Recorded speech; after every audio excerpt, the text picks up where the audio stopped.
Hello, good morning. ഐപ്പസിന്റെ പുതിയൊരു വീഡിയോയിലേക്ക് എല്ലാവർക്കും സ്വാഗതം.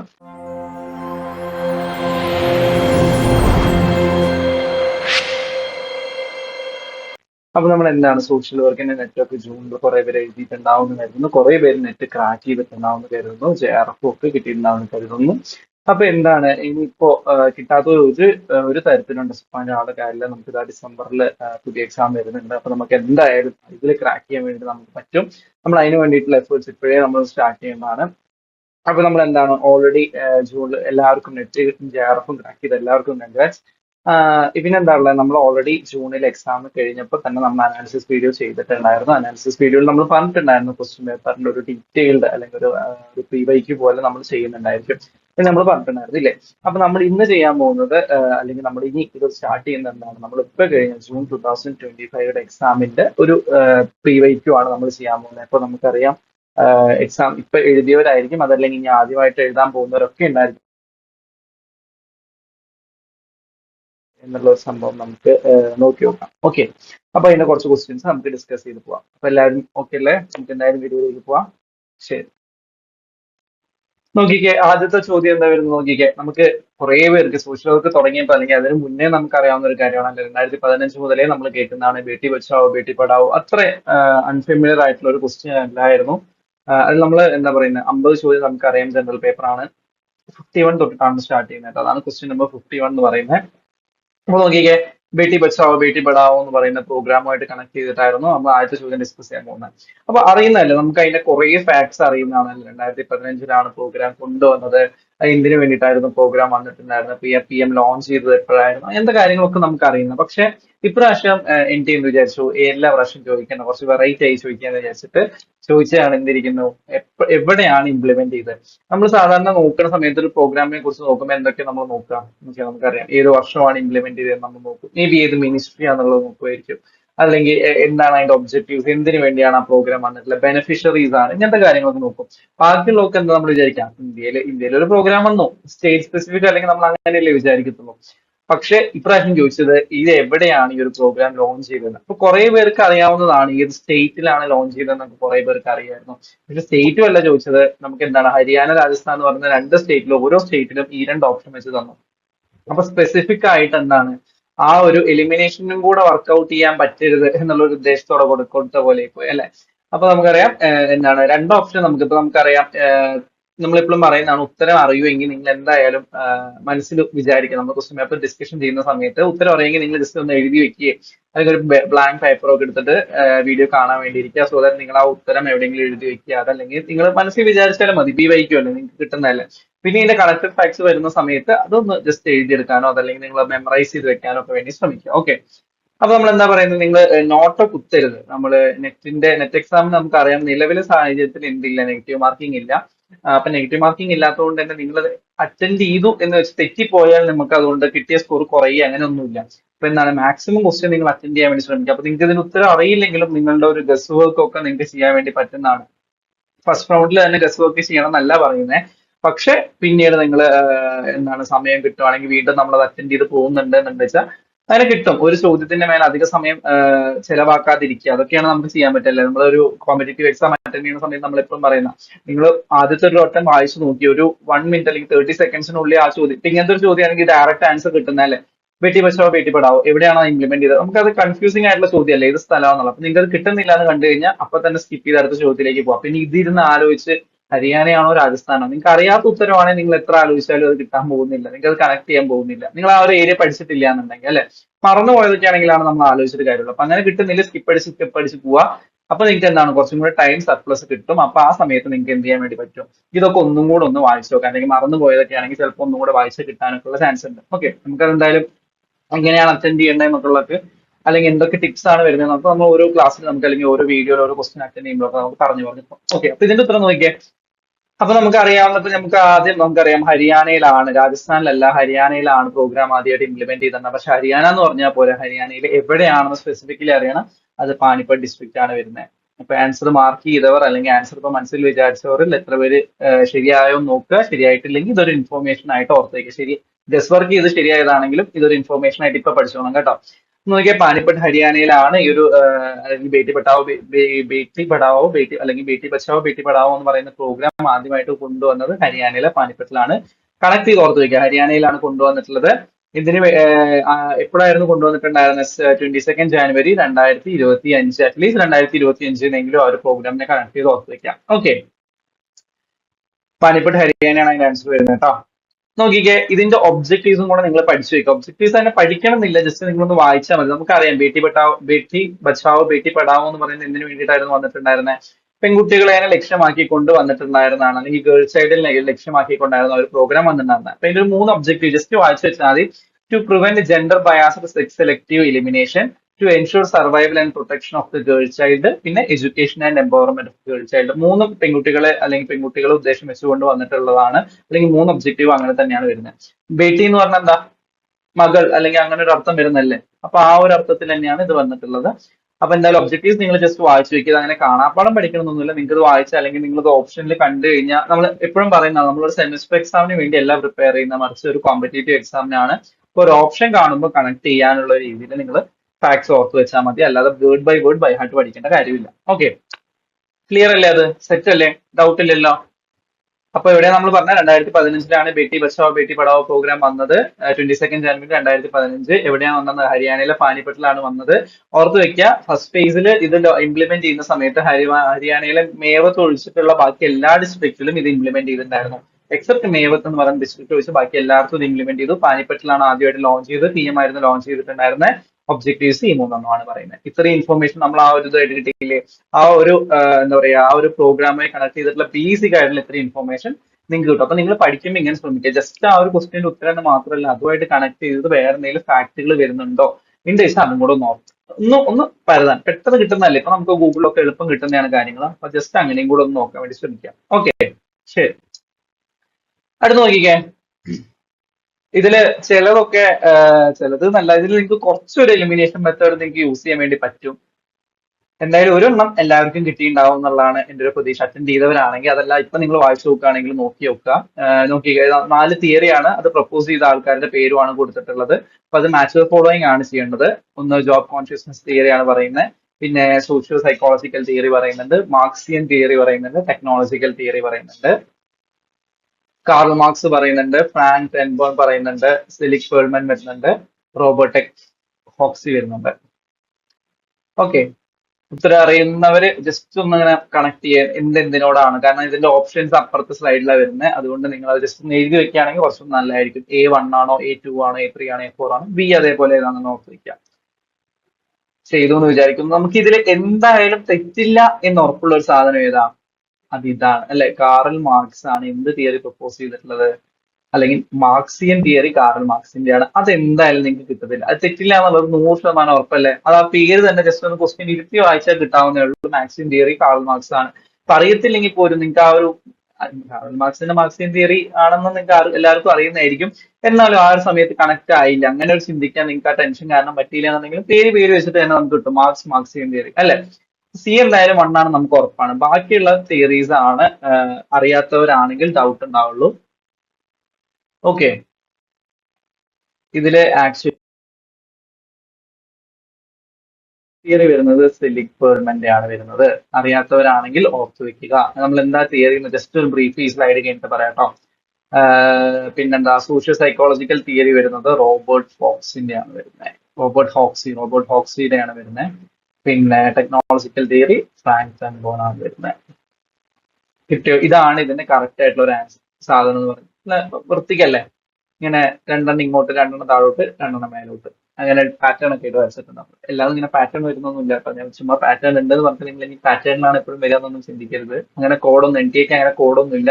NTAക്ക് ഇഷ്ടമുള്ള പോലെ എക്സാംസ് നടത്താം, അവർ ഇഷ്ടമുള്ള പോലെ ഓപ്ഷനും കൊടുക്കും. ശരി, അപ്പൊ ഇതാണ് ഇതിന്റെ കറക്റ്റ് ആൻസർ വരുന്നത്. അപ്പം നോക്കിക്കേ, A3 വരും, B4 വരും, C1 വരും, D2 വരും. അതിൽ നമുക്ക് ഉറപ്പുണ്ടാവുന്നത് ഏതായിരുന്നു? C1 ആയിരിക്കും എന്നുള്ള എന്തായാലും ഉറപ്പായിരുന്നു. നോക്കിക്കേ, C1 മാത്രമേ നിങ്ങൾക്ക് അറിയുള്ളൂ എന്നുണ്ടെങ്കിൽ പോലും നിങ്ങൾക്ക് എന്ത് ചെയ്യാം, ഈ 2 ഓപ്ഷനെ പിന്നെ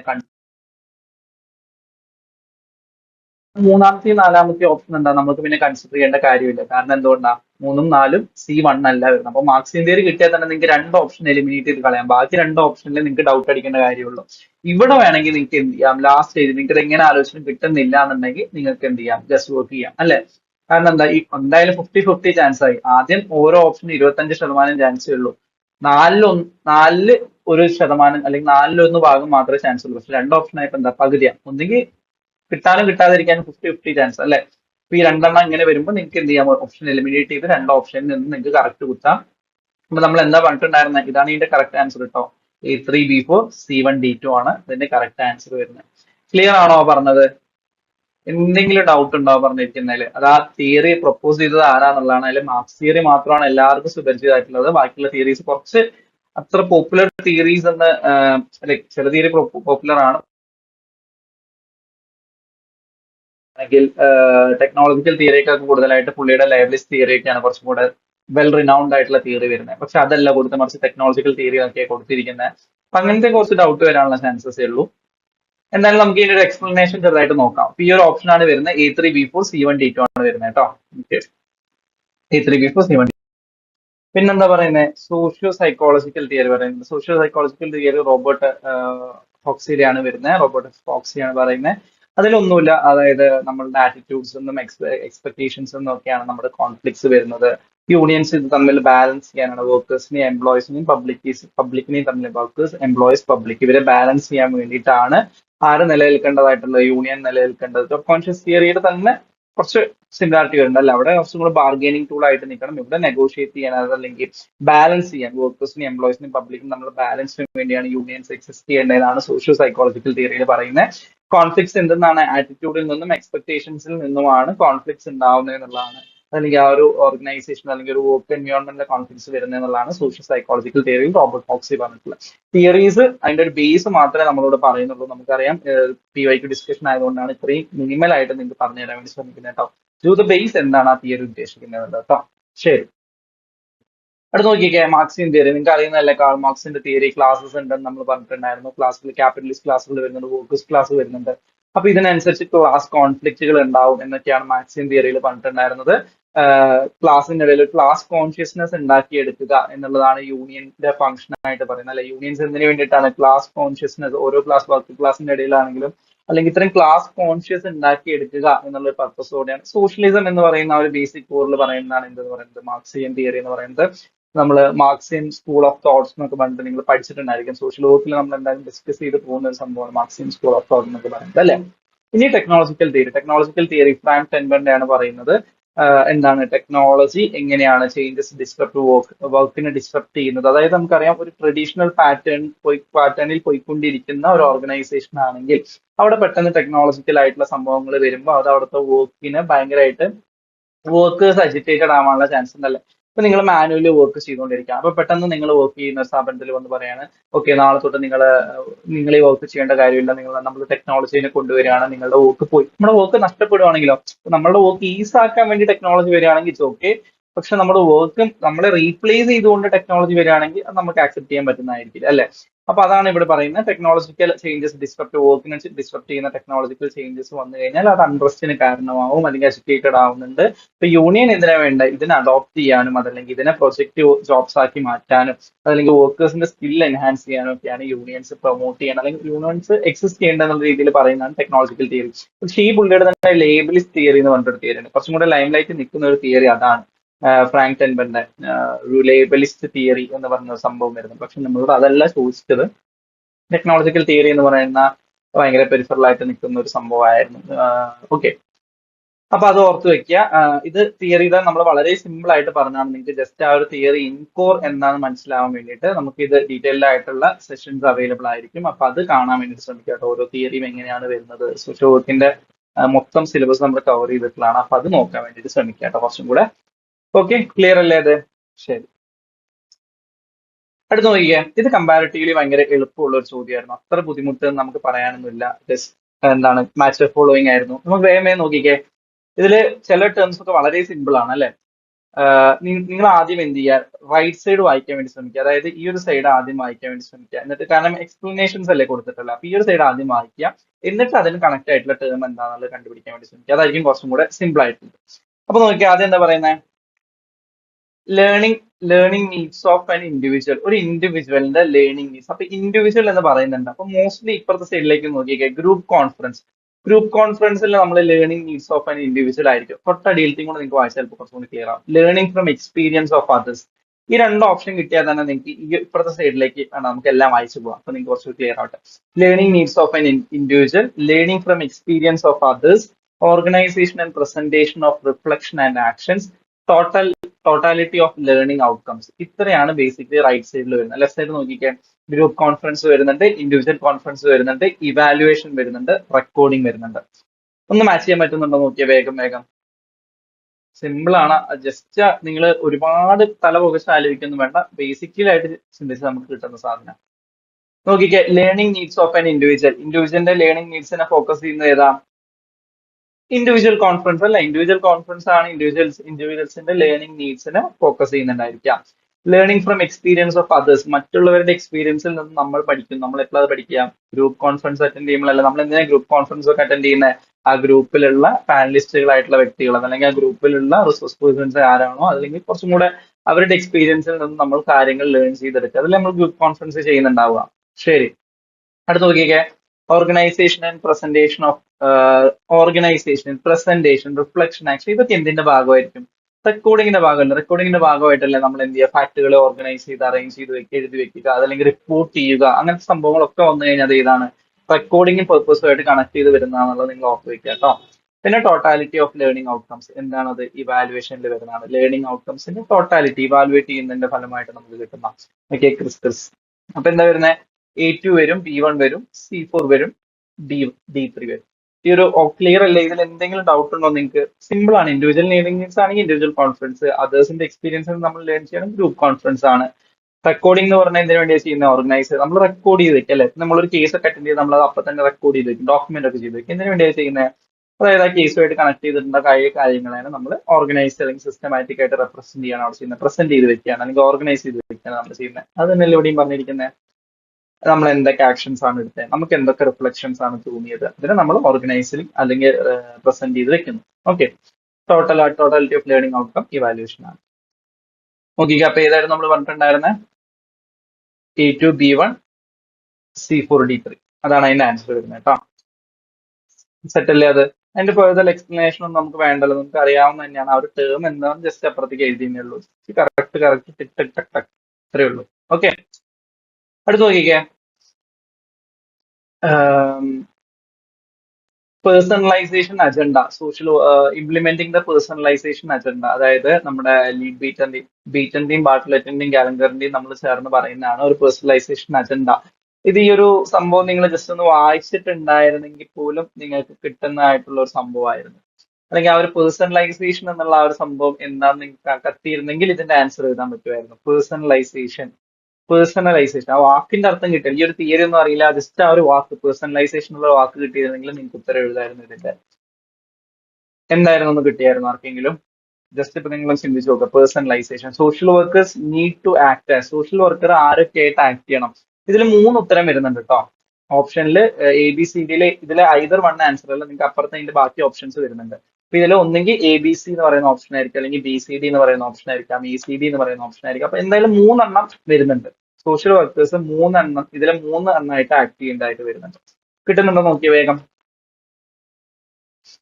ഇത് ആക്ച്വലി പേഴ്സണലൈസേഷൻ എന്നുള്ളതുകൊണ്ട് നമ്മൾ ഉദ്ദേശിക്കുന്നത് എന്താണെന്ന് വെച്ച് കഴിഞ്ഞാൽ, ഇൻഡിവിജ്വൽസിന് ഇപ്പൊ നമ്മൾ സർവീസ് ഒക്കെ പ്രൊവൈഡ് ചെയ്യുന്ന സമയത്ത്, അതല്ലെങ്കിൽ അങ്ങനത്തെ കാര്യങ്ങളൊക്കെ ചെയ്യുന്ന സമയത്ത് ഇൻഡിവിജ്വൽസിന് അവരുടെ അല്ലെങ്കിൽ ബെനിഫിഷ്യറീസ് ആയിട്ട് വരുന്ന വ്യക്തികൾക്ക് അവരുടെ കാര്യങ്ങൾ എന്താണ് അവർക്ക് കിട്ടേണ്ടതായിട്ടുള്ള സംഭവം, അല്ലെങ്കിൽ അവർ പ്ലാനിങ്ങിലും ഓർഗനൈസിങ്ങിലും ഒക്കെ അവരും കൂടെ ഇൻവോൾവ് ആയിട്ട് വരുന്നതിനാണ് നമ്മൾ ആ ഒരു പേഴ്സണലൈസേഷൻ ഉള്ളതുകൊണ്ട് കുറച്ചും കൂടി ഉദ്ദേശിക്കുന്നത്. അതായത് അവർക്ക് എന്താണ് വേണ്ടത് എന്നുള്ളത് അവര് ചേർന്ന് തീരുമാനിച്ചെടുക്കുന്ന ഒരു സംഭവമായിട്ട് കൊണ്ടുവരുന്നതാണ്. നമ്മൾ റാദർ നമുക്ക് തോന്നുന്ന സാധനം അവരുടെ മേലെ ഇംപ്ലിമെന്റ് ചെയ്യാതെ അവർക്ക് എന്താണ് വേണ്ടത് എന്നുള്ളത് സർവീസ് പ്രൊവൈഡേഴ്സ് അല്ലെങ്കിൽ സർവീസ് പ്രൊവൈഡേഴ്സിന്റെ ഒരു പെർസ്പെക്റ്റീവിനപ്പുറം അവർ തന്നെ അവർക്ക് എന്താ വേണ്ടതെന്ന് തീരുമാനിച്ചിട്ട് അതിന്റെ കാര്യങ്ങൾ ചെയ്യേണ്ടതായിട്ട് വരുന്നതാണ്.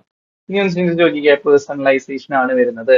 അപ്പോ അത്തരം സാഹചര്യത്തിൽ അവർക്ക് വേണ്ട എന്താണ് അവര് തന്നെ ഇതാക്കുന്ന ഒരു സാഹചര്യം വരുന്നത്. അപ്പൊ സോഷ്യൽ വർക്കേഴ്സ് ഇതിൽ എന്തൊക്കെയായിട്ട് ആക്ട് ചെയ്യേണ്ടതായിട്ട് വരും, അതല്ലെങ്കിൽ എന്തൊക്കെയായിട്ട് ആക്ട് ചെയ്യണ്ട, നമുക്ക് അത് കിട്ടിയാലും മറ്റേ കിട്ടുമല്ലോ. പക്ഷെ ഇതിന്റെ ആൻസർ വരുന്നത് അഡ്വൈസർ ആയിട്ട് ആക്ട് ചെയ്യണം, സർവീസ് പ്രൊവൈഡർ ആയിട്ട് ആക്ട് ചെയ്യണം, ഡിസൈനർ ഓഫ് സോഷ്യൽ കെയർ ആയിട്ട് ആക്ട് ചെയ്യണം. പക്ഷെ ചേഞ്ച് ഏജന്റ് നമ്മളാവേണ്ട കാര്യമില്ല. നമ്മളാണ് അവിടെ ചേഞ്ച് കൊണ്ടുവരുന്നത്. പേഴ്സണലൈസേഷൻ ആണ് നമ്മൾ ഇമ്പോർട്ടൻസ് കൊടുക്കുന്നത്, അവർക്കാണ് നമ്മൾ ഇമ്പോർട്ടൻസ് കൊടുക്കുന്നത്, അവരെ തന്നെയാണ് നമ്മൾ എക്വിപ്പ് ചെയ്യുന്നത്. അപ്പൊ ആ ഒരു സാഹചര്യത്തിൽ നമ്മൾ അവിടെ ചേഞ്ച് ഏജന്റ് ആവണോ? ചേഞ്ച് എങ്ങനെയാണ് ഉണ്ടാവേണ്ടത്? അവര് തന്നെ അത് ചെയ്യുമ്പോഴാണ് അവിടെ ചേഞ്ച് ഏജന്റ് വരുന്നത്, അല്ലെ? ചേഞ്ചിങ് വരുന്നത്. അപ്പൊ അവരാണ് അവിടുത്തെ ആക്ച്വൽ ചേഞ്ച് ഏജൻസ്. ആരല്ല? സോഷ്യൽ വർക്കേഴ്സ് അല്ല അവിടുത്തെ ചേഞ്ച് ഏജന്റ്. നമ്മൾ അവർക്ക് അഡ്വൈസസ് കൊടുക്കുക, അവർക്ക് സർവീസസ് പ്രൊവൈഡ് ചെയ്യേണ്ടതായിട്ടുള്ള ലിങ്ക് കൊടുക്കുക. സർവീസ് അവർക്ക് ചിലപ്പോൾ പ്രൊവൈഡ് ചെയ്യാൻ പറ്റിയിരുന്നില്ലല്ലോ, അവർക്ക് അത് പ്ലാൻ ചെയ്യാനും എന്തൊക്കെയാണ് വേണ്ടതെന്ന് ഡിസൈഡ് ചെയ്യാനും പറ്റും. സർവീസും അവർക്ക് തന്നെ കൊടുക്കാൻ പറ്റും. ആദ്യത്തെ ഇനീഷ്യൽ സ്റ്റേജിലൊക്കെ പറ്റത്തില്ല, നമ്മൾ അത് പ്രൊവൈഡ് ചെയ്യണം, വേണ്ടേ? അവർക്ക് തന്നെ പ്രൊവൈഡ് ചെയ്യാൻ പറ്റുമായിരുന്നെങ്കിൽ പിന്നെ നമ്മൾ അവിടെ പോകേണ്ട കാര്യം പോലും ഉണ്ടാവില്ല. ഓക്കെ. പിന്നെ ഡിസൈനർ ഓഫ് സോഷ്യൽ കെയർ, ഇതൊക്കെയാണ് വരുന്നത്. പക്ഷെ ചേഞ്ച് ഏജന്റ് ആരല്ല? നമ്മളല്ല, അത് അവർ തന്നെയാണ് വരുന്നത്. ഓക്കെ, ക്ലിയർ ആണോ അത്? അതാണ് ആ ഒരു ടേം ആണ്. നമുക്ക് ഇപ്പൊ നമ്മൾ വിചാരിക്കും നെറ്റിന്റെ എക്സാമിൽ നമ്മൾ എത്ര വിചാരിച്ചാലും നമ്മൾ എത്ര പഠിച്ചു പോയാലും ചില ടോപ്പിക്സ് ഒക്കെ നമ്മൾ ആദ്യമായി കേൾക്കുന്ന കുറച്ച് ക്വസ്റ്റ്യൻസ് വരും, ഭയങ്കര ടഫ് ആയിട്ടുള്ള കുറച്ച് ക്വസ്റ്റ്യൻസ് വരും. അത് ആക്ച്വലി ഇതേപോലെ നമ്മൾക്ക് അവിടെ എന്തെങ്കിലും ഒരു ലോജിക്കലി ഒരു സാധനം നമുക്ക് കണക്ട് ചെയ്യാനുണ്ടായിരിക്കും. ഇപ്പൊ ഈ ഒരു പേഴ്സണലൈസേഷൻ അജണ്ട എന്നൊരു സാധനം ഇൻഡെപ്ത് ആയിട്ട് കിട്ടിയില്ലെങ്കിലും ജസ്റ്റ് ഒന്ന് നിങ്ങൾക്ക് ഒന്ന് ആ ഒരു സമയത്ത് നമ്മൾ സ്ട്രെസ്സിലും നമ്മുടെ ടൈം മാനേജ്മെന്റും ഒക്കെ വെച്ച് നമുക്ക് ഇത്രയും വിശാലമായി ചിന്തിക്കാൻ പറ്റില്ല. എന്നാൽ പോലും കുറച്ച് PYQs ഒക്കെ അതിന്റെ റെഗുലർ ആയിട്ട് അറ്റൻഡ് ചെയ്യുമ്പോൾ നിങ്ങളുടെ ആ ഒരു ബ്രെയിനും ഷാർപ്പായിട്ട് വരും. ഓക്കെ, ശരി. അപ്പൊ നമ്മൾ ഏതാണെന്ന് പറഞ്ഞാൽ ABC വരുന്നത്, അല്ലെ? ആദ്യത്തെ മൂന്നെണ്ണം എന്തായാലും വരും. സോഷ്യൽ വർക്കേഴ്സ് ആക്ടേഴ്സ് ആദ്യത്തെ ആ ഒരു മൂന്നെണ്ണം വരും. സർവീസ് പ്രൊവൈഡർ ആയിട്ട് വരുന്നുണ്ട്, പിന്നെന്താ ഡിസൈനർ ഓഫ് സോഷ്യൽ കെയർ വരുന്നുണ്ട്, പിന്നെന്താ അഡ്വക്കസി ആൻഡ് ആദ്യത്തെ ഓപ്ഷൻ. അപ്പൊ അത്രയും മൂന്നെണ്ണമാണ് വരുന്നത്. ഓക്കെ, ABC ആണ് അപ്പൊ വരുന്നത്. ക്ലിയർ അല്ലേ അത്? ഓക്കെ, ചേഞ്ച് ഏജന്റ് ആയിട്ട് സോഷ്യൽ വർക്കേഴ്സ് ആക്ട് ചെയ്യുന്നില്ല. ക്ലിയർ അല്ലേ അത്? ആ ഒരു കേസിലാവട്ടെ നമ്മൾ പറഞ്ഞത്, നമ്മൾ സോഷ്യൽ വർക്കേഴ്സ് ഒരു കാരണവശാലും ചേഞ്ച് ഏജന്റ് ആവില്ല എന്നൊന്നും ചിന്തിക്കരുത്. ആ ഒരു പെർട്ടിക്കുലർ അല്ലെങ്കിൽ ആ ഒരു ഓതേഴ്സിന്റെ പേഴ്സണലൈസേഷൻ അജണ്ടയിൽ നമ്മൾ പറഞ്ഞിട്ടുള്ളത്. ഓക്കെ, അടുത്ത് നോക്കിക്കേ. ഇതും നിങ്ങൾക്ക് എലിമിനേറ്റ് ചെയ്യാൻ വളരെ എളുപ്പമുള്ള ഒരു സാധനം. ടാൽക്കോട്ട് പേഴ്സന്റെ ആണ് പറഞ്ഞിട്ടുള്ളത്. സോഷ്യൽ ഓർഡറും സോഷ്യൽ ലൈഫും, അല്ലെങ്കിൽ ആ ഒരു രണ്ട് സംഭവം തമ്മിലുള്ള ഒരു കണക്ഷനോ അല്ലെങ്കിൽ അത് രണ്ടും തമ്മിൽ എന്താണെന്നുള്ളതൊന്നും കിട്ടിക്കഴിഞ്ഞാൽ നിങ്ങൾക്ക് കിട്ടും. സോഷ്യൽ ഓർഡറും സോഷ്യൽ ലൈഫും ഡസ് നോട്ട് റെപ്രസെന്റ്, എന്താണ് റെപ്രസെന്റ് ചെയ്യാത്തത്? സോഷ്യൽ ഓർഡറും സോഷ്യൽ ലൈഫും. ഒന്ന് ഓപ്ഷൻസിന്റെ മീനിങ് കിട്ടിയാൽ തന്നെ നിങ്ങൾക്ക് ഉത്തരം കിട്ടും. മ്യൂച്വൽ അഡ്വാൻറ്റേജ് വരുന്നുണ്ട്, പീസ്ഫുൾ കോപ്പറേഷൻ വരുന്നുണ്ട്, മ്യൂച്വൽ ഹോസ്റ്റിലിറ്റി വരുന്നുണ്ട്, കമ്മിറ്റ്മെന്റ് ടു കോമൺ വാല്യൂസ് വരുന്നുണ്ട്. ഇതിന്റെ ആൻസർ വരുന്നത് മ്യൂച്വൽ ഹോസ്റ്റിലിറ്റി ആണ് കേട്ടോ. നോക്കിക്കേ, നിങ്ങൾ നോക്കിക്കേ, സോഷ്യൽ ഓർഡറും സോഷ്യൽ ലൈഫും ഇത് രണ്ടും തമ്മിൽ ഒരു മ്യൂച്വൽ അഡ്വാൻറ്റേജ് ഉണ്ടാവാനുള്ള ചാൻസ് ഇല്ലേ? ഉണ്ടാവാനുള്ള ചാൻസ് ഉണ്ട്. പീസ്ഫുൾ കോർപ്പറേഷൻ ഉണ്ടാവാനുള്ള ചാൻസ് ഇല്ലേ? സോഷ്യൽ ഓർഡറും സാമൂഹിക ജീവിതവും സാമൂഹിക ഓർഡറും തമ്മിൽ ഉണ്ടാകുന്ന ഒരു മ്യൂച്വൽ അണ്ടർസ്റ്റാൻഡിങ് അല്ലെങ്കിൽ മ്യൂച്വൽ അഡ്വാൻറ്റേജ് ഉണ്ടാവാം, പരസ്പരം അങ്ങോട്ടും ഇങ്ങോട്ടും അഡ്വാൻറ്റേജ് ഉണ്ടാവാനുള്ള ചാൻസ് ഉണ്ട്. പീസ്ഫുൾ ആയിട്ടുള്ള ഒരു കോർപ്പറേഷൻ ഉണ്ടാവാനുള്ള ചാൻസ് ഉണ്ട്. കമ്മിറ്റ്മെന്റ് ടു കോമൺ വാല്യൂസിനോട് കമ്മിറ്റ്മെന്റ് ഉണ്ടാവാണ്ട്. മ്യൂച്വൽ ഹോസ്റ്റിലിറ്റി എന്ന് പറയുന്ന ഒരു നെഗറ്റീവ് ടെർമിനോളജിയാണ് ഇവിടെ പറഞ്ഞിട്ടുള്ളത്. ഹോസ്റ്റൈൽ ആയി വെക്കുക, അല്ലെങ്കിൽ എന്താ പറയാ, നമ്മള് ബന്ദിയാക്കി വെക്കുക എന്നുള്ളതൊക്കെ അല്ലേ നമ്മൾ പറയാ ഹോസ്റ്റൈൽ ആയി വെക്കുക എന്നുള്ളത്. ഇപ്പൊ മ്യൂച്വൽ ഹോസ്റ്റിലിറ്റി ഒന്നിനെ നെഗറ്റീവായിട്ട് ഇൻഫ്ലുവൻസ് ചെയ്യാനുള്ള ചാൻസ് ഉണ്ടോ? ചാൻസ് കുറവ്. അപ്പൊ നിങ്ങൾക്ക് ചിന്തിച്ച് നോക്കിക്കുക, ബാക്കി മൂന്ന് ഓപ്ഷനും പോസിറ്റീവ് ആയിട്ടാണ് കൊടുത്തിരിക്കുന്നത്, ഒരെണ്ണം മാത്രം അതിന്റെ ഇടയിൽ നെഗറ്റീവ് ആയി കൊടുത്തിരിക്കുന്നത്. അപ്പൊ അത് ഓടാവാനുള്ള ചാൻസ് കൂടുതലല്ലേ? നിങ്ങൾക്ക് ഈ ഒരു ഉത്തരം അറിയില്ല എന്നുള്ള ഒരു സാഹചര്യത്തിൽ അത് എങ്ങനെ ആൻസർ ചെയ്യാം എന്നാട്ടോ പറഞ്ഞു തരുന്നത്. മൂന്നെണ്ണം വളരെ പോസിറ്റീവ് ആയിട്ട് കൊടുത്തിട്ടുണ്ട്. സോഷ്യൽ ഓർഡറും സോഷ്യൽ ലൈഫും തമ്മിലുള്ള സംഭവം ചോദിച്ചിരിക്കുന്നത്. അപ്പൊ അത് രണ്ടും തമ്മിൽ എന്തായാലും ഒരു പോസിറ്റീവ് ആയിട്ടുള്ള സംഭവം ഉണ്ടാവാനുള്ള ചാൻസ് കൂടുതൽ. അപ്പൊ അതുകൊണ്ട് എന്താണ് മ്യൂച്വൽ ഹോസ്റ്റിലിറ്റി ഇതിന്റെ ആൻസറിലേക്ക് നമ്മൾ എത്താൻ പറ്റിയത്. നമ്മൾ ഉത്തരം അറിയില്ല എന്നുണ്ടെങ്കിൽ നിങ്ങളുടെ ഗസ് വർക്ക് എങ്ങനെ കണക്ട് ചെയ്യണം എന്നുള്ളതാണ് നമ്മൾ പറഞ്ഞു തരുന്നത് കേട്ടോ. അപ്പൊ അതും കൂടെ ശ്രദ്ധിക്കുക. അപ്പൊ നിങ്ങൾക്ക് ഇത് സോഷ്യൽ ഓർഡറും സോഷ്യൽ ക്ലാസും തമ്മിൽ ബാക്കി വായിച്ചാൽ കിട്ടുന്നത് തന്നെയാണ്. മ്യൂച്വൽ അഡ്വാൻറ്റേജ് ഉണ്ടാവും, പീസ്ഫുൾ കോർപ്പറേഷൻ ഉണ്ടാവും, കമ്മിറ്റ്മെന്റ് ടു കോമൺ വാല്യൂസ് ഉണ്ടാവും. പക്ഷെ എന്താണ് മ്യൂച്വൽ ഹോസ്റ്റിലിറ്റി ഉണ്ടാവാനുള്ള ചാൻസ് ഇല്ല. ക്ലിയർ ആണോ അത്? സെറ്റ് അല്ലേ ഒരു ഓപ്ഷൻ എന്ന് പറയുന്നത്? ഓക്കെ, ശരി. മ്യൂച്വൽ ഹോസ്റ്റിലിറ്റി ആണ് അതിന് ആൻസർ വരുന്നത്. അപ്പൊ ഇങ്ങനെ ചിന്തിക്കുക, നിങ്ങൾ എലിമിനേറ്റ് ചെയ്യാൻ നിങ്ങൾക്ക് ഉത്തരം ഒട്ടും അറിയില്ല എന്ന് തോന്നിക്കഴിഞ്ഞാൽ നിങ്ങൾ ചിന്തിക്കുക, ഇനി എന്താണ് എനിക്ക് ഇതിൽ എലിമിനേറ്റ് ചെയ്ത് കണ്ടുപിടിക്കാനുള്ള, ഓടായി നിൽക്കുന്ന എന്തെങ്കിലും ഉണ്ടോ എന്നുള്ള രീതിയിൽ ചിന്തിക്കുക. കാരണം നെഗറ്റീവ് മാർക്കിംഗ് ഇല്ല എന്നുള്ളത് നിങ്ങളെ സംബന്ധിച്ച് ഭയങ്കര അഡ്വാൻറ്റേജ് ആണ്. സോ നിങ്ങൾക്ക് കറക്കി കുത്താനുള്ള ഒരു ഓപ്ഷൻ ഇപ്പൊ നിങ്ങളുടെ കയ്യിലുണ്ട്. സോ നെഗറ്റീവ് മാർക്കിംഗ് വന്നാൽ നിങ്ങൾ ആ ഒരു കറക്കി കുത്താനുള്ള റിസ്ക് എടുക്കരുത്. സോ ഇപ്പോഴത്തെ സാഹചര്യത്തിൽ നമുക്ക് ചെയ്യാൻ വേണ്ടി പറ്റും. ഓക്കെ, നോക്കിക്കേ DPSP. DPSP എല്ലാ പ്രാവശ്യവും നമ്മൾ പറയുന്നതാണ്. DPSP ഭയങ്കര ഇമ്പോർട്ടന്റ് ആണ്. DPSP അതുപോലെ ഫണ്ടമെന്റൽ റൈറ്റ്സും ഭയങ്കര ഇമ്പോർട്ടന്റ് ആയിട്ടുള്ളതാണ്. എല്ലാ പ്രാവശ്യം ചോദ്യം ചോദിക്കുന്നതാണ്. കോൺസ്റ്റിറ്റ്യൂഷൻ റിലേറ്റഡ് ആയി ചോദിക്കുമ്പോൾ ഒന്നെങ്കിൽ DPSP അതല്ലെങ്കിൽ ഫണ്ടമെന്റൽ റൈറ്റ്സ് അതല്ലെങ്കിൽ ഫണ്ടമെന്റൽ ഡ്യൂട്ടീസ്, ഈ ഒരു ഏരിയാസ് എപ്പോഴും വരുന്നതാണ്. ആദ്യത്തെ ഒരു 51 ആർട്ടിക്കിളിന്റെ അവിടേക്ക് അല്ലെ. അപ്പൊ നോക്കിക്കേ DPSP-യിലാണ് പറയുന്നത്. അപ്പൊ നമുക്ക് ആദ്യം നിങ്ങൾ ഇതിൽ ഓർത്ത് വെക്കേണ്ടത് എന്താണെന്ന് വെച്ച് കഴിഞ്ഞാൽ DPSP എന്ന് പറയുന്നത് 36 മുതൽ 51 വരെയുള്ള ആർട്ടിക്കിൾസ് ആണ് DPSP വരുന്നത്. നമ്മുടെ കോൺസ്റ്റിറ്റ്യൂഷനിൽ 36 മുതൽ 51 വരെയുള്ളതാണ് എന്തെന്ന് പറയുന്നത് DPSP എന്ന് പറയുന്നത് 36 മുതൽ 51 വരെയുള്ള ആർട്ടിക്കിൾസ് ആണ്. ഇത് കിട്ടിയാൽ തന്നെ നിങ്ങൾക്ക് എന്ത് കിട്ടി? ഈ ലാസ്റ്റത്തെ ഓപ്ഷൻ തെറ്റാണെന്ന് കിട്ടി. DPSP ഇത് താഴെ കൊടുത്തിരിക്കുന്ന 4 ഓപ്ഷനിൽ ഏതൊക്കെയാണ് DPSP-യിൽ വരാത്തതെന്നാണ് ചോദിച്ചിരിക്കുന്നത്. അപ്പൊ വരാത്തതാ ചോദിച്ചിരിക്കുന്നത്. അപ്പൊ എന്തായാലും ഇത് വരും, ഈ ഒരു സാധനം വരും. ഞാനിവിടെ ഇൻഡു അല്ല ഇടുന്നത്, ഫസ്റ്റ് ഒരു വട്ടിട്ട് വെക്കുന്നുണ്ട് കേട്ടോ. കാരണം DPSP-യിൽ വരില്ല. 36 മുതൽ 51 വരെയുള്ള ആർട്ടിക്കിൾ ആണ് ഇതിൽ വരുന്നുള്ളൂ, DPSP-യിൽ വരുന്നുള്ളൂ അല്ലെ. നോട്ട് എന്നാ ചോദിച്ചിരിക്കുന്നത് കേട്ടോ. അപ്പൊ എന്തായാലും 56 ആർട്ടിക്കിൾ 56 അതിനിപ്പോ എന്താന്നുള്ളത് നമ്മൾ നോക്കുക വേണ്ട. കാരണം എന്താ, 51 വരെ DPSP ഉള്ളൂ, 56 DPSP-യുടെ ഭാഗമല്ല. അപ്പൊ ആ ഒരു ഓപ്ഷൻ എന്തായാലും DPSP അല്ല. പിന്നെന്താ വരുന്നത്? ആർട്ടിക്കിൾ 50 വരുന്നുണ്ട്, 48 വരുന്നുണ്ട്, 42 വരുന്നുണ്ട്. ഇത് മൂന്നും DPSP-യുടെ ആർട്ടിക്കിൾസ് ആണ്. പക്ഷെ അത് കറക്റ്റ് ആയിട്ടാണോ കൊടുത്തിരിക്കുന്നത് നോക്കിക്കേ. Article 50 stresses the separation of judiciary and executive. അത് കറക്റ്റ് ആണ്. ആർട്ടിക്കിൾ 50 ജുഡീഷ്യറിയും എക്സിക്യൂട്ടീവും സെപ്പറേറ്റ് ആയിട്ട് നിലനിൽക്കണം എന്നുള്ളതാണ്. ഒന്ന് മറ്റൊന്നിനെ ഇൻഫ്ലുവൻസ് ചെയ്യാനോ അല്ലെങ്കിൽ ബയാസ്ഡ് ആവാനുള്ള ചാൻസ് കൂടുതലുള്ളതുകൊണ്ടാണ് നമ്മൾ സെപ്പറേറ്റ് ആയിട്ട് നിൽക്കണം, അല്ലെങ്കിൽ അവർക്ക് ഒരു യുണീക്ക് എക്സിസ്റ്റൻസ് ഉണ്ടായിരിക്കണം എന്നൊക്കെ പറയുന്നത് കേട്ടോ. ജുഡീഷ്യറി അല്ലെങ്കിൽ നിയമവ്യവസ്ഥയും എക്സിക്യൂട്ടീവ് വ്യവസ്ഥയും എന്തായിട്ട് നിൽക്കണം? സെപ്പറേറ്റ് ആയിട്ട് നിൽക്കണം എന്നാണ് ആർട്ടിക്കിൾ 50 പറയുന്നത് കേട്ടോ. ആർട്ടിക്കിൾ 50 DPSP-യുടെ എന്താ DPSP നിങ്ങൾക്ക് അറിയില്ലേ? Directive principle of state policy. സ്റ്റേറ്റിന് നമ്മൾ കൊടുത്തിട്ടുള്ള കോൺസ്റ്റിറ്റ്യൂഷനിൽ ഓരോ സ്റ്റേറ്റിനും കൊടുത്തിട്ടുള്ള ഇൻസ്ട്രക്ഷൻസ് ആണ്. അതായത് സ്റ്റേറ്റ് ഓരോ പുതിയ പോളിസീസ് ഉണ്ടാക്കുന്ന സമയത്ത് അവർക്ക് ഒരു റെഫറൻസ് ആയിട്ട് വെക്കാൻ പറ്റുന്ന, അല്ലെങ്കിൽ അവർക്ക് കൊടുത്തിട്ടുള്ള കോൺസ്റ്റിറ്റ്യൂഷൻ കൊടുത്തിട്ടുള്ള കുറച്ച് ഇൻസ്ട്രക്ഷൻസ് ആണ്, സ്റ്റേറ്റിനോട് ചെയ്യാൻ പറയുന്നതായിട്ടുള്ള കുറച്ച് ഇൻസ്ട്രക്ഷൻസ് ആണ്. ഇത് സ്റ്റേറ്റ് ചെയ്യണം എന്ന് ഭയങ്കര നിർബന്ധമുണ്ട്, എന്തെങ്കിലും ചെയ്തേ പറ്റൂ എന്നുള്ളതാണോ? അല്ല. DPSP എന്ന് പറയുന്നത് നോൺ ജസ്റ്റിഷ്യബിൾ ആണ്. DPSP ചെയ്തിട്ടില്ല എന്ന് വെച്ചിട്ട് നമുക്ക് അതിനെതിരെ കോടതിയിൽ പോകാനൊന്നും പറ്റില്ല. കാരണം DPSP നോൺ ജസ്റ്റിഷ്യബിൾ ആണ്. ഫണ്ടമെന്റൽ റൈറ്റ്സ് അങ്ങനെയാണോ? ഫണ്ടമെന്റൽ റൈറ്റ്സ് ജസ്റ്റിഷ്യബിൾ ആണ്. അതായത് നമ്മളുടെ ഫണ്ടമെന്റൽ റൈറ്റ്സ് ലംഘിക്കപ്പെട്ടാൽ നമുക്ക് നേരിട്ട് സുപ്രീം കോടതി വരെ പോകാനുള്ള റൈറ്റ്സ് ഉണ്ട്. പക്ഷെ DPSP അങ്ങനെയല്ല. DPSP സ്റ്റേറ്റിന് കൊടുത്തിട്ടുള്ള ഇൻസ്ട്രക്ഷൻസ് ആണ്. സ്റ്റേറ്റ് ഇന്ന കാര്യങ്ങൾ ചെയ്യൂ എന്നുള്ള രീതിയിൽ. അത് സ്റ്റേറ്റ് ചെയ്തിട്ടില്ല എന്നുണ്ടെങ്കിൽ നമുക്ക് അത് എൻഫോഴ്സ് ചെയ്യാം, അല്ലെങ്കിൽ ജസ്റ്റിഷ്യബിൾ അല്ല, കോടതി പോയിട്ട് നമുക്ക് ഇതാക്കാൻ പറ്റില്ല. കാരണം ഇൻസ്ട്രക്ഷൻസ് ആണ്, ചെയ്യാനുള്ള ഒരു നിർദ്ദേശം മാത്രമേ പറയുന്നുള്ളൂ, എന്തായാലും ചെയ്തേ പറ്റുമെന്ന് പറയുന്നില്ല. പക്ഷെ കുറെയൊക്കെ സ്റ്റേറ്റ് ഇംപ്ലിമെന്റ് ചെയ്യുന്നുണ്ട് കേട്ടോ, കുറെ സാധനങ്ങളൊക്കെ. നിങ്ങൾക്ക് DPSP ഒരു 36 മുതൽ 51 വരെയുള്ള ആർട്ടിക്കിൾസ് നോക്കി നിങ്ങൾക്ക് മനസ്സിലാവും, കുറെയൊക്കെ സ്റ്റേറ്റ് ഇംപ്ലിമെന്റ് ചെയ്തിട്ടുണ്ടാവും. എന്നാലും ജസ്റ്റ് നോക്കിക്കോ. 50 കറക്റ്റ് ആയിട്ടാണ് കൊടുത്തിരിക്കുന്നത്. 48 നോക്കിക്കേ. എംഫസൈസസ് പ്രിസർവിംഗ് കാറ്റിൽ ബ്രീഡ്സ് ആൻഡ് പ്രോഹിബിറ്റിംഗ് കാറ്റിൽ സ്ലോട്ടർ. കാറ്റിൽ സ്ലോട്ടർ എന്നൊക്കെ കേൾക്കുമ്പോൾ ഇപ്പൊ നമുക്കൊരു കാലിക്കറ്റ് എന്നാ പറയുന്നത്, കേരളത്തിലെ ഒരു സിനാരിയോ ഒക്കെ വെച്ച് നോക്കുമ്പോൾ ഇപ്പൊ എന്താ കാറ്റിൽ സ്ലോട്ടർ എന്നുള്ളതുകൊണ്ട് ഉദ്ദേശിച്ചിട്ടുണ്ടായിരിക്കുക?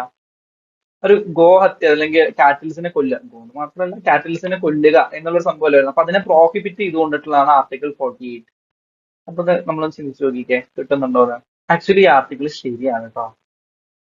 പക്ഷെ ആർട്ടിക്കിൾ 48 അത് വ്യക്തമായിട്ട് പറയുന്നുണ്ട്. എന്താ പറയുന്നത്? അത് റീപ്രൊഡക്റ്റീവ് ഏജിലുള്ള, അത് ആക്ച്വലി ഇത് ഇങ്ങനെയാണ് അതിൽ പറഞ്ഞിട്ടുള്ളത്. അതായത് നമ്മൾ ഇന്ത്യ എന്ന് പറയുന്നത് ഒരു അഗ്രേറിയൻ കമ്മ്യൂണിറ്റി ആണെന്നുള്ളത് കൊണ്ട് അഗ്രേറിയൻസ് ആണ് കൂടുതലുള്ളത്. അല്ലെങ്കിൽ കൃഷി എന്ന് പറയുന്നതാണ് ഇന്ത്യക്കാരുടെ മെയിൻ ഉപജീവന സംഭവം എന്ന് പറയുന്നത്. അപ്പൊ ആ ഒരു സാഹചര്യത്തിലാണ് റീപ്രൊഡക്റ്റീവ് ഏജിലുള്ള കാറ്റിൽസിനെ കൊല്ലരുത് എന്നുള്ളൊരു സംഭവം. അതെന്തിനാ? കൃഷിനെ വെൽഫെയർ അല്ലെങ്കിൽ കൃഷിയുടെ ഡെവലപ്മെന്റിന് വേണ്ടിയിട്ട് പറഞ്ഞിട്ടുള്ളതാണ്. അഗ്രികൾച്ചർ ഡെവലപ്മെന്റിന് വേണ്ടിയിട്ടാണ് റീപ്രൊഡക്റ്റീവ് ഏജിലുള്ള കാറ്റിൽസിനെ പ്രൊട്ടക്ട് ചെയ്യുക എന്നുള്ളൊരു സംഭവം, അല്ലെങ്കിൽ ആ ഒരു റീപ്രൊഡക്ഷൻ നടക്കണം എന്നുള്ളതുകൊണ്ട് പറഞ്ഞിട്ടുള്ളതാണ്. അപ്പൊ ആ ഒരു ആർട്ടിക്കിൾ 48 ക്ലിയർ ആയിട്ടാണ് പറഞ്ഞിട്ടുള്ളത്. പിന്നെ ആർട്ടിക്കിൾ 42 ഇത് തെറ്റാണ് കേട്ടോ. ആർട്ടിക്കിൾ 42 അല്ല ഇത് വരുന്നത്, ഇത് ആർട്ടിക്കിൾ 40 ആണ് വരുന്നത്. 40 ആണ് വരുന്നത് കേട്ടോ. വില്ലേജ് പഞ്ചായത്ത്, ഇത് ഗാന്ധിയൻ പ്രിൻസിപ്പിൾ ആണ്, അല്ലെങ്കിൽ ഗാന്ധിയുടെ ഒരു ഇതൊക്കെ ആയിട്ട് നമ്മൾ പറയുന്നതാണ്. എന്താണ് വില്ലേജ് പഞ്ചായത്തുകൾ ഓർഗനൈസ് ചെയ്യുക എന്ന് പറയുന്നത് ആർട്ടിക്കിൾ 40 ആണ് വരുന്നത്, ആർട്ടിക്കിൾ 42 അല്ല വരുന്നത്. പിന്നെ ആർട്ടിക്കിൾ 56 ഓൾറെഡി DPSP അല്ല, അപ്പൊ നമ്മൾ അത് നോക്കേണ്ട കാര്യമില്ല. അപ്പൊ ഇതിന്റെ ആൻസർ എന്താ വരുന്നത്? Which of the following are not the correct DPSP എന്നാണ് ചോദിച്ചിരിക്കുന്നത്. അപ്പൊ സിയും ഡിയും അല്ല ആൻസർ വരുന്നത്. സിയും ഡിയും അല്ല തെറ്റ്. നോട്ട് എന്ന് ചോദിച്ചാലാണ് സിയും ഡിയും എടുത്തത് കേട്ടോ. 1ഉം 2ഉം ശരിയാണ്, DPSP ആണ്. 3ഉം 4ഉം 3 ആർട്ടിക്കിൾ 42 ആക്ച്വലി DPSP ആണ്. പക്ഷെ അത് വില്ലേജ് പഞ്ചായത്ത് ഓർഗനൈസ് ചെയ്യല്ല. വില്ലേജ് പഞ്ചായത്ത് ഓർഗനൈസ് ചെയ്യുന്നത് ഏതാ വരുന്നത്? ആർട്ടിക്കിൾ 40 ആണ് വരുന്നത്. ഓക്കെ, അപ്പൊ സിയും ഡി ആണ് അതിന്റെ ആൻസർ വരുന്നത് കേട്ടോ.